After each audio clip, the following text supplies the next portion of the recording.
Good evening and welcome to Upstairs at JRB's, and we're in Newbridge. That's where this building is, and this is the summer sessions, and we're looking forward to hearing The Pale tonight. And I've got Matthew with me beside me from The Pale. Matthew, how are you? I'm good. Yeah. Welcome to Newbridge. We do look like we're an ad for Ray-Ban glasses. Well, we could get sponsored. I'd love that. Anybody from Ray-Ban is looking at this. No, we said Ray-Ban 3 times now. So that's got to be worth something. Every time you mention the brand. Who have you got with you tonight, band-wise? Oh, band-wise, we got Shane Waring. Yeah. We got Aidan O'Grady. We got Jer Eaton, and we got Neil Gannon. They're a quiet bunch, aren't they? Yeah. But they're just doing paperwork right now, just doing administration. Which is like when you become a band that's been around this long, we start relaxing with administration. That's the fun part of it. Yeah. Paper clips just calm us down. Just in the middle of panic attacks. See, I got your paperclip. I'm only in a band to chase invoices. That's the bit I enjoy. Chase payments. Do you frequent Newbridge much? Have you been in this area? I do frequent Kildare. It's hard to. It's a huge county. It's hard not to frequent it. But I do know the area. I do. I'm more au fait with Selbridge and Nace though. Okay, right. And Nace of the 90s I'll be really au fait with. Yeah. Nace was a great place in the 90s. Yeah, well, that's when I got the sign, the Nice Place to Shop sign. Yeah. And I also got The Ball. It got The Ball. Yeah, Nice Place to Shop was there late 80s, I think. And it got them through a lot of the 90s and the noughties. I went looking for it recently and it's gone, so I don't know where it is. That's the big mystery. That is properly iconic. That's a words. The Ball. Came later. A girlfriend of mine's brothers got caught inside it because there was a hole in the top of it. It was hollow. And you could climb into it. Okay. So anybody who was into a bit of mischief, which Mouse young fellas their age were into a bit of mischief, they climbed inside it and got themselves stuck. Pre-mobile phones. They were heard by passers-by. Oh my God! How did I never hear of this? We're in the ball. Jeez, you give nice something nice. Oh yeah, you see, that's why we can't have nice things. That's why they can't have nice things. I never heard that story. That's amazing. That's why Nace or Shelbyville. Oh yeah. But Nace call us Shelbyville. Yeah, what is this? These shifting borders of. It's just a rivalry, you know what I mean? It's yeah. Springfield Shelbyville rivalry where both teams are both towns are pretty much the same. But we hate each other for no reason. You're like a Rorschach. Yeah. Rorschach towns. Yeah. Just. They've got the lemon tree or something. That's something like that. How was COVID for you and the band and the guys personally? And I mean, obviously professionally, there's nothing really to talk about. Yeah, what is there to talk about professionally? Like, well, you know, Netflix collections. Like, let's go get therapy. Let's do a therapy session here. How it was? I don't know. It was that. I think the first 2 or 3 times when you were told it would wrap up soon. And it never did. It was like a Peter Jackson, being allowed to interfere with the extended versions of Lord of the Rings. And you're like, is this? Do we really need this scene? Yeah. That's the end now, isn't it? Yeah. So it did feel like that. I was in a necessarily long edit, and even right up to now, it feels a little bit like an unnecessarily long edit. When everyone else is opening up, and I kind of. I did think that we would be last, you know. It kind of made sense. I just heard when I start reading articles like singers are super spreaders, and I was thinking, well, that's it. No work for at least 10 years now. Especially the punks of the 70s. They were terrible. Yeah. They were the worst. They would have opened back up, but listen, only gentle folk, everybody. Just gentle folk music. Can we tone that down? No spitting, guys. Iggy Pop, he will never be allowed to sing again. Oh my God, the sweat and the spit coming off the stage. So personally, you all came out the other side. You're still friends. You still like. Oh yeah. Yeah, we got. You still want to do it? We got art done. We got some art done. Yeah, we still got that. But even though it's remote, it's the way that everyone promises that they'll work when COVID wasn't around. You know what we should do? I'll send it to you. You do your bit. You send it back to me, and it never happened. And then COVID came along, and then that actually started happening. Okay. So the I think that it actually showed us how to use the technology. It was at our fingertips all along, and so I like that bit. You got to admit there was some aspects of it that were unexpected. Besides, everybody talking about TV and there's only so much of that. I love the way when the restrictions start getting lifted, the Netflix membership start going down. And it just makes sense, because you've done it, you've drank it all. Everything else will just be an assimilation of the flavor you just experienced, So yeah, after the TV and all, I kind of, for me, I learned how a little bit more about gardening unnecessarily, and unnecessarily all in the same breath. So I was happy with that. Okay, and will you be bringing that kind of learning into? I just don't know if you can bring it into music.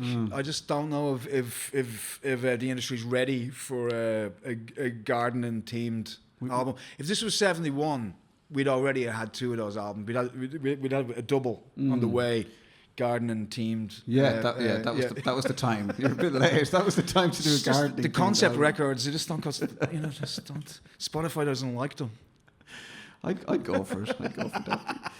It'd be a good search, wouldn't it? Gardening records and Spotify. See what happens. You just so you had released Merciful Hour, the album, and that was 2019. And was it then kind of like you had all these plans, and then COVID hit, and that kind of was that where you were at? Yeah, pretty much. Yeah, we cancelled the tour that we had planned, and like everybody else.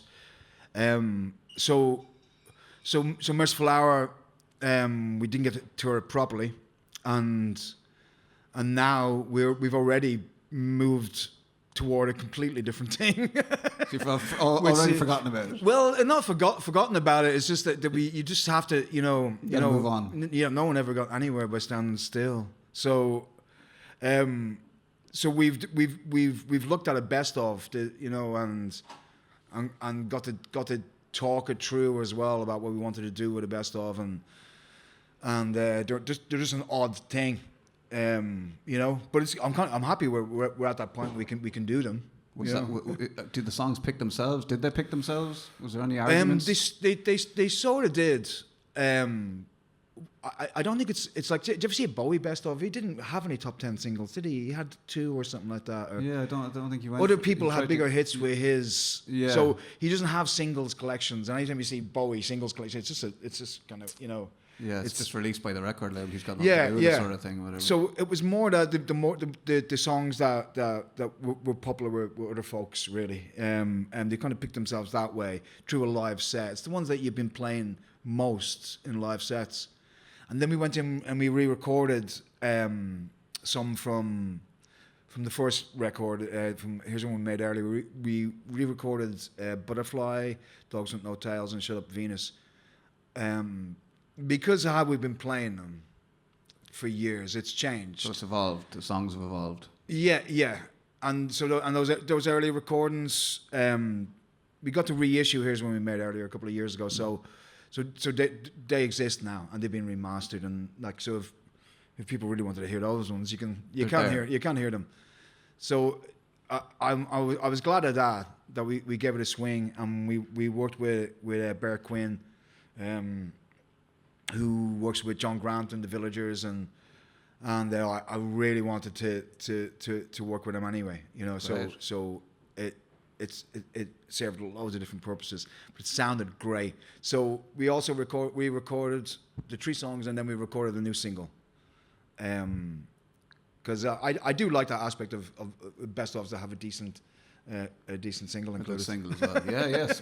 Well, why not? So Keogh gave us the opportunity as well to kind of filter through things and find a choice single one that would actually fit the compilation. Okay.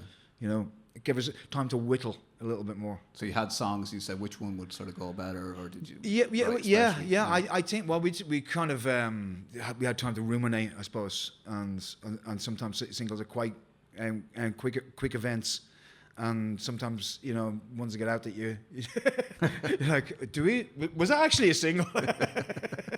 So it wasn't. This isn't a singles collection. It's more of a collection of. Obviously, will include most of the singles, but it's a collection of songs we play most live. Okay. Yeah.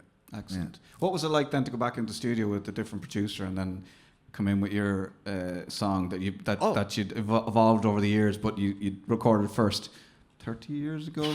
It's a 30-year-old Butterfly, for example. I'll give you an example. With Butterfly is actually the very first demo. We had a cassette called Why Go Bald, which is the neon sign on Georgia Street, and then the second one was called Happy Ringhouse, which is the neon sign on O'Connell Street. Yeah. And so the two of them combined together make Here's When We Made Earlier, and that's what the reason for the title. Besides it being a great turn of phrase by Fanny Craddock, a TV chef from the 70s. We've done gardening, now we're doing TV chefs. Yeah, no. Is this BBC? Are we on BBC? This is the after, what's it called? The 6 o'clock show or something. Am I on BBC in the 80s again? But, where was I? So Butterfly. What was I saying? Oh, yeah. So when we made Here's When We Made Earlier, A&M Records wanted us to record Butterfly super fancy, and like because it's gonna be a single, it's gonna be super fancy, it's gonna be dressed up. So we went and recorded an abundant amount of them, and none of them sounded right, none of them at all. So we went back to the version from Why Go Bald, and we just added a slightly more sophisticated instrumentation, and that's about it. So the version that you hear on Here's What We Made Earlier is actually the earliest version on it. I think it's an 8-track recorder, an 8-track analog recorder, because it just had an atmosphere, and that was a good lesson to us, because it taught us early on that atmosphere is very, very important, difficult to be recaptured. Ironically, a lot like a butterfly. It's like if you're too rough with it, it'll break up in your hands and so on. So you had to treat that song like songs like So it didn't matter how posh we wanted to make, how much we wanted to bring it up to date. That's what the record company kept saying. It was actually that one that had an atmosphere that we just couldn't recapture. So even there was a word on it that they say my instability is the reason I won't fall. And instability isn't a word. And I never corrected it because we would have had to interfere with the original version to correct it. So even on the lyric sheet, I put brackets around that. And I like it as well because it's about, it's kind of about a certain level of naivety too. So I always liked that it was just left alone. Yeah. Yeah, it's real. Yeah. Genuine, But if I had gone back in, the amount of trouble, it would have become for us. It would have been Air Superman's moustache. Do you know Zack Snyder he spent $2 million on getting rid of Superman's moustache because Henry Cavill had grown one in between filming. So it's I refer to that as that would have been our Superman's moustache moment. I was thinking of My Bloody Valentine going into a tent trying to record a certain record sound atmosphere. So I thought, if you were trying to correct everything, perfect everything, you could have ended up, breaking the record company and yourselves and everything. Doing a Shieldsy. Maybe. So what's the name of the album then? Because people will watch this and then they'll want to buy it. It's called Paleontology because paleontology is the study of old dinosaurs. And that was decided years ago. That was decided in the early 90s when we just went, if we ever make a best of, it has to be called Paleontology. Is that about the songs or about you guys? No, more about us, but study of dinosaurs. The fans.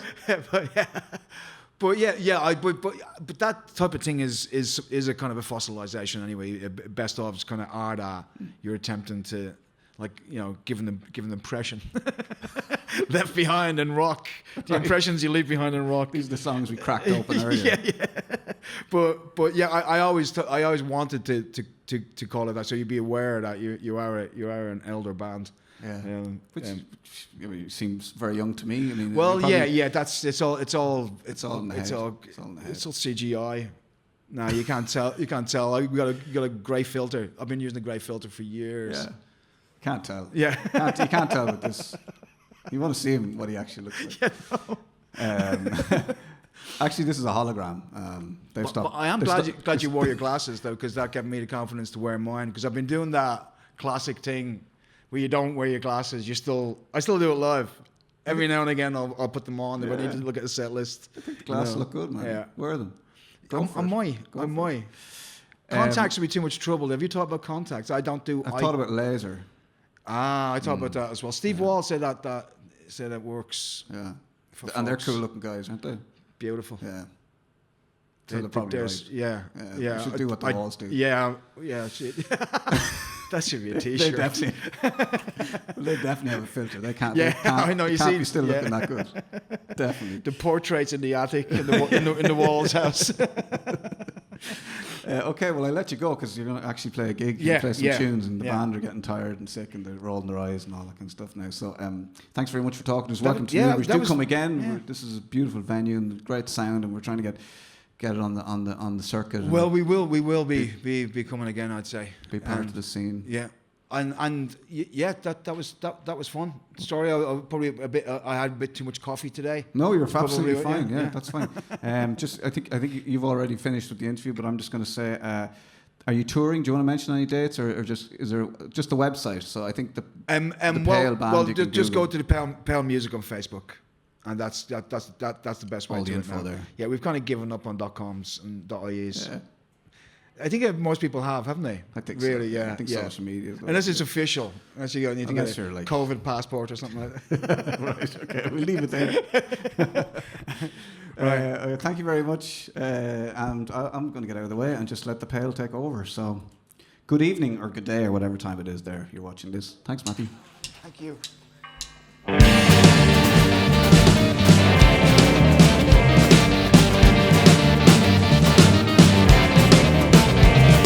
I have owned the same dog for all of my life.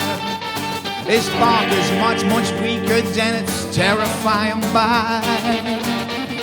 I bought a chain to put it on, but rusted out with time. Now it scratches at my door in the very dead of night. Oh, where did you get that coat of ebony?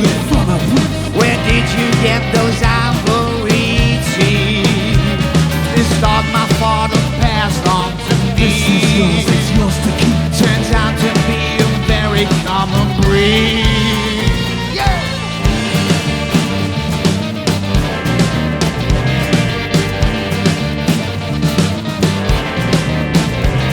One day I took it for a walk, tried to lose it in the trees. But everyone in town, they knew that dog belonged to me.